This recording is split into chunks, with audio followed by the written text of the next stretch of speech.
Basically, I was born and raised in Upper Michigan. Married my high school sweetheart, Linda. You're an Ooper then. Yep, we're Upers. Yep. And we both graduated from the same high school, Wakefield High School. We have 5 children and 9 grandchildren. All of our children graduated from Jefferson High School here in Bloomington. We've lived here for close to 40 years, 39 years in Bloomington, 37 years in the same home. Children baptized and confirmed and graduated all from in the Lutheran Church and graduated from Jefferson High School. Myself, I'm an electrical engineer by trade. Okay. Graduated from the University of Wisconsin in Madison. Did a 5-year course in 4 years there. Went into engineering here in Minneapolis in the computer industry. Worked at places like EMR and Control Data. After that, I went into sales and sales engineering. I worked for Signetics and Intel. My last position was with National Semiconductor. I was a regional sales manager for them. I was a manager of a staff of 27 people. We had a $34 million budget here in Bloomington.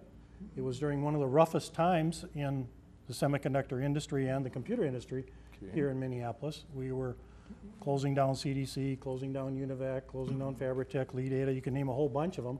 They were going away, but in spite of that, my management style and the men that I had working for me accomplished the $34 million budget as forecast, as required. So during that last part of that tenure at National, I went to the University of St. Thomas and worked on a master's degree in business administration. Proud to say that I graduated with almost straight A's. Got 1 A- at St. Thomas, which I think is no mean feat. No.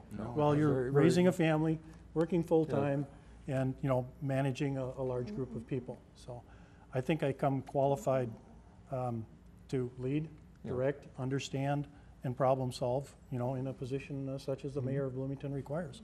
Okay. So.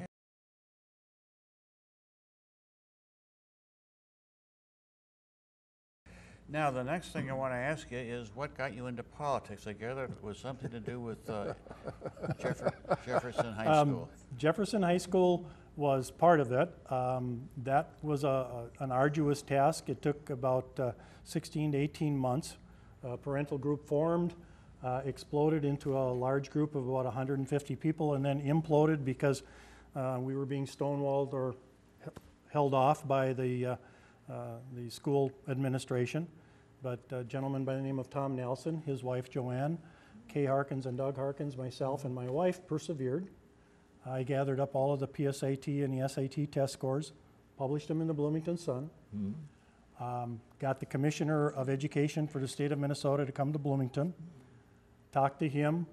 Out of that presentation and parental interview, a survey was generated. Okay, well, what was this group formed for? The group was formed because Jefferson had a flexible modular delivery system, which was avant-garde or leading edge, world-renowned, all the rest of that.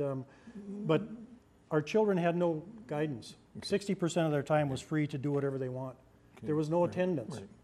15 minutes in the morning they took attendance, and then the kids were let loose. We objected as parents, and we said we want a traditional setting where you have a teacher, you have a classroom, you have a set schedule of classes. Yeah, you have books and you have attendance records. And we didn't say anything about content or presentation style or anything like that. But good old traditional school, like the Little Red School. Yes. Yeah, the traditional Little Red Schoolhouse, because that's where I was brought up, and that's my core value. Out of that, we accomplished that. The parents' survey came back, said we want traditional education. The school board finally condescended. They put walls in Jefferson. I gather some of what you had done with the SATs, et cetera, had to do with bringing information forward, saying, okay, your method is not working as well as the old method. I did the engineering analysis. I stepped back and said, it's not about me, okay? It's not about me. Here are your numbers, okay? Lincoln is increasing according to the national averages. Kennedy is bouncing along at the national average. Jefferson is declining over the national averages. You don't have a you know, in 7th grade science, you always have a standards group when you're doing an experiment, right? And you do a comparative study, right? Commissioner Casey from the state of Minnesota said, well, there's no standard group. And I said, yeah, okay, that's good. How are you going to measure the performance? You can say if you're doing well, if it's Yeah. working or not. Yes. So we got all done, and the school board said, yeah, you know, the parents are probably right. It cost us a lot of money.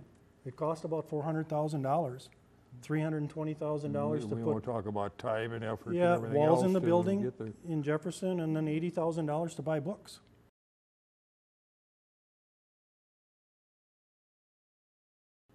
The next thing that happened was our area where I live on Scarborough Circle had low water pressure. So I engaged with the City Public Works Department to solve that problem. And they gave me the same kind of standoffish deal, you know. It's not a problem, you got water pressure at the fire hydrant, et cetera, et cetera. I kind of conned them into doing a graphed recording of the pressure at the hydrant. And then I took the topographical map of Bloomington. I took the plumbing codes, took the calculations, put them all in my little Apple computer in VisiCalc back in those days, calculated it all out and said, hey, you know, when I've got 5 pounds of pressure here at my hydrant up on Toledo Circle on the hill, they've got negative pressure. Well, I presented that to the city council, and the city council went, I guess for the amount of taxes that he's paying, it'd probably be a good idea to have water pressure. What were you doing you mean when prior you to turn- that, carrying water by the bucket? Well, it was, we kind of did the Green Acres thing, you know. My wife didn't make coffee in the morning while I was taking a shower upstairs, because then I was in trouble, you know. kind of where you turn on the faucet and it empties the sink. Pretty much, yeah, pretty much that deal, you know. So we solved that problem.